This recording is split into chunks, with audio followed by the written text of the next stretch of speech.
உங்கள் மேலே ஒரு பெரிய குற்றச்சாட்டு இது வரைக்கும் இருந்துக்கிட்டு இருக்கு. அதாவது என்னன்னு சொன்னால், நீங்கள் வந்து ஒரு என்டி இஸ்லாம், ஒரு என்டி முஸ்லீம் தலைவர் என்ற ஒரு பட்டத்தை நீங்கள் வந்து தொடர்ந்து சுமந்துக்கிட்டு வரீங்க.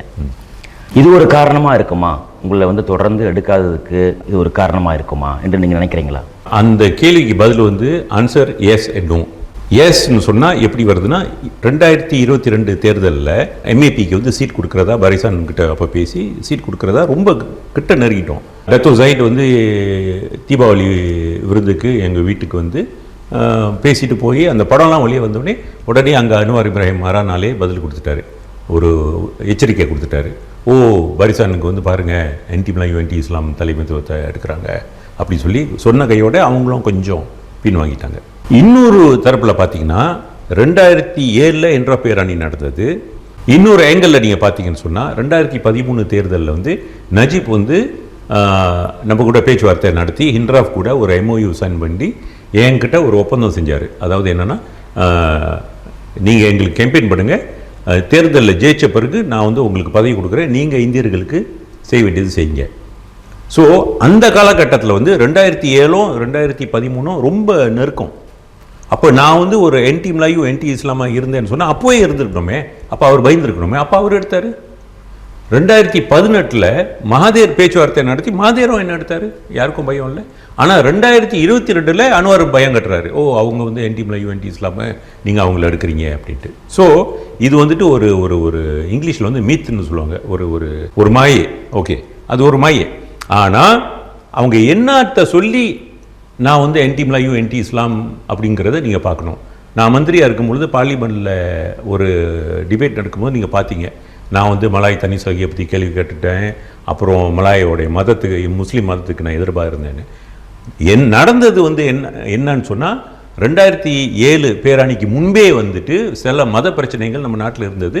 அதை வந்துட்டு இங்கே மாய்கா சரி செய்யலை, பாரிசான் நேஷனல் அரசாங்கம் சரி செய்யலை, கோர்ட்டுக்கு போயும் நம்ம தோத்துட்டோன்னு சொல்லி நான் வந்து ஒரு இன்டர்நேஷ்னல் கேம்பெயின் செஞ்சு போய் ஐநா சபையில் முதல்ல வந்து 2006 வந்து ஒரு புகார் கொடுத்துருந்தேன். அதாவது மலேசியாவில் வாழ்கிற 2 லட்சம் இந்தியர்கள், அப்போ வந்து நம்மளோட ஜனத்தொகை 2 லட்சம் பேர், மலேசியாவில் வாழ்கிற 2 லட்சம் இந்திய ஜனத்தொகைக்கு வந்து உரிமை இல்லைன்னு சொல்லி ஐநா சபையில் நான் வந்து ஒரு புகார் நான் போட்டேன். அதே சமயத்தில் ஐநா சபையில் நம்மளுக்கு வந்து மத சுதந்திரமும் இல்லை அப்படின்னு சொல்லி நான் அந்த புகாரை போட்டேன். பிறகு இன்ட்ரா பேரணி நடந்தது. அப்புறம் பேரணி நடக்கிறதுக்கு முன்பு பிரிட்டன் அரசாங்கத்து மேலே ஒரு வழக்கு ஒன்று போட்டிருந்தேன். நீங்கள் எங்களை வந்துட்டு எங்களோட உரிமையை சரியான முறையில் பாதுகாக்காதனால தான் இன்றைக்கி நம்ம வந்துட்டு 50 வருஷம் மறுபடியும் நம்மளுக்கு இப்படி ஒரு சூழ்நிலையில் இருக்கோன்னு 2007 வந்து பிரிட்டனுக்கு எதிர்ப்பாக ஒரு வழக்கு நான் போட்டிருந்தேன். ஸோ இதெல்லாம் போட்ட கையோட இது வந்து அவங்களுக்கு ஏற்றுக்க முடியல. அதுக்கப்புறம் ஐஎஸ்ஐயில் பிடிச்சாங்க.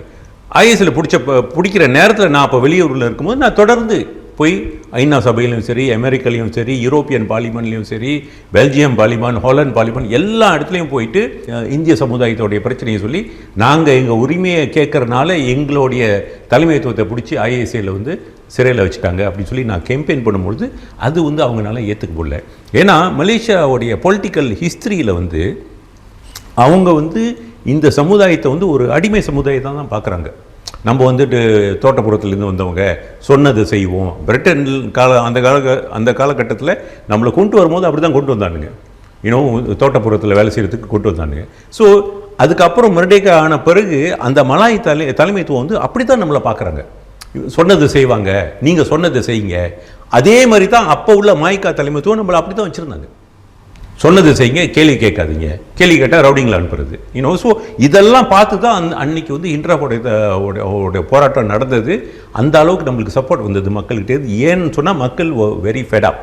ஸோ ஒரு பக்கத்து நாட்டில் வந்து மக்கள் மத்தியில் கொந்தளிப்பு நடந்தது, இன்னொரு பக்கத்து வெளியூரில் வந்து பெரிய அளவில் போயிட்டு நான் கேம்பெயின் செஞ்சேன். ஸோ இதெல்லாம் செய்வோம். இந்த பாரிசான் நேஷனல் அரசாங்கமும் சரி, பாரிசான் நேஷனல் பிரிஞ்சு போனது தான் வந்து பிரிக்காத நேஷனலில் இருக்காங்க. ஸோ இவங்கெல்லாம் எப்படி பார்க்குறாங்கன்னு சொன்னால், இந்த தலைமைத்துவம் இன்ட்ராஃபில் உள்ள தலைமைத்துவம் நான் வந்துட்டு குறிப்பிட்டு என்ன தான் டார்கெட் பண்ணுறாங்க. ஏன்னா மற்ற இன்ட்ராஃப் தலைவர் நீங்கள் பார்த்தீங்கன்னா மற்ற கட்சியிலாம் வச்சுக்கிறாங்க. ஆனால் என்ன மட்டும் அவங்க டார்கெட் பண்ணி இவனுக்கு வந்து கொடுக்கக்கூடாது அப்படின்னு சொல்லி ஒரு முடிவில் இருக்காங்க. ஏன்னு சொன்னாக்கா அவங்கள பொறுத்த வரைக்கும் அவங்கள வந்துட்டு இத்தனை வருஷமாக நாட்டை வச்சு அவங்க மெஜாரிட்டி சமயம் இவர் யார் நம்மளை கேள்வி கேட்கறதுக்கு, இவர் யார் நம்ம நாட்டை பற்றி போய் வெளியே ஒரு போய் சொல்கிறதுக்கு. நான் வந்து என்னை பொறுத்த வரைக்கும் நாட்டை பற்றி நான் தப்பாக சொல்ல, நாட்டோட அட்மினிஸ்ட்ரேஷன் தவறு செய்து அப்படின்னு சொல்லி தான் நான் போயிட்டு புகார் போட்டேன். ஏன்னா உள்நாட்டில் நம்மளுக்கு வந்து எந்த பாதுகாப்பும் இல்லை, உள்நாட்டில் நம்மளுக்கு எந்த பாதுகாப்பும் இல்லாத ஒரு பட்சத்தில் நம்ம வெளியூரில் தான் போய் நம்ம சொல்லி வெளியூர் கேம்பெயின் நடந்தனால தான் பல மாற்றங்கள் நம்மளுக்கு நடந்தது. ஸோ தொடர்ந்து நம்மளுக்கு மாற்றம் நடக்கணும்னு சொன்னால் இப்படியாப்பட்ட கொள்கை உள்ள தலைமைத்துவம் தான் நம்மளுக்கு தேவை. தலைமைத்துவத்தை கேள்வி கேட்குற ஒரு துணிச்சலான லீடர்ஷிப் தான் நம்ம சமுதாயத்துக்கு தேவை. ஸோ இது வந்துட்டு இந்த மாற்றத்தை வந்து சமுதாயத்தை வந்து புஷ் பண்ணிட்டோம். ஆனால் சமுதாயம் தொடர்ந்து இன்னும் ஆமா சாமி போடுற தலைமைத்துவத்தை சப்போர்ட் பண்ணாங்கன்னா நம்ம உரிமை இல்லாமல் தான் இருக்கணும்.